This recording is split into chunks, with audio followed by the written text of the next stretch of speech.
जोङो आसाम सरकारनि जानोखि कनसार्न डिपार्टमेन्ट ट्राइबेल एफेयार्स मानाव गिदिर मन्त्रि डक्टर रनज पेगु बिथांजों जोङो जेब्लायबो लोगो मोनबाय थादों। बे साननैसो लोगो हमनानै जोंनि काउन्सिलनि बिसायख'थिया माला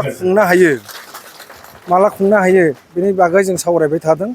बिथाङा स्पष्ट भाबै निर्देश होदों हानायमानि थाबै इलेक्सन मोनसे खुंनांगौब्ला जाखिनि प्रसेस जाखिनि डेभेलपमेन्ट नांगौ जोंनि डिलिमिटेसन कनस्टिटुएन्सि फोरनि लोगोसे जोंनि भटार लिस्ट प्रिपेरेसन लोगोसे जोंनि पलिं स्टेशन सायख'नाय बेफोर प्रक्रियाखौ थाबै फोजोबनांगौ।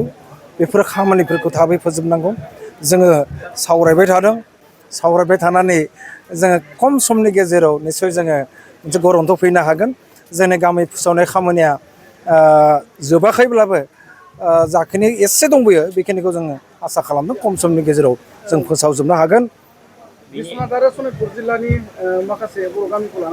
जों सानो बेबो मोनसे समाधाननि लामायाव फैबाय, जोबलांगोन बेबो।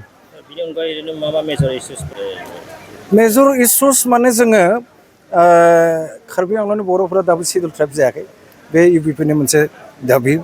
मैया दाखालि 13 आगस्टआव भारत सरकारनि नखर बिफाननि मन्त्रि स्टेट इउनियन माने हम मिनिस्टार नित्यानन्द रय बिथांजों इउपिपिनि सेन्ट्रेल कमिटिया रायज्लायनो खाबु मोन्दों।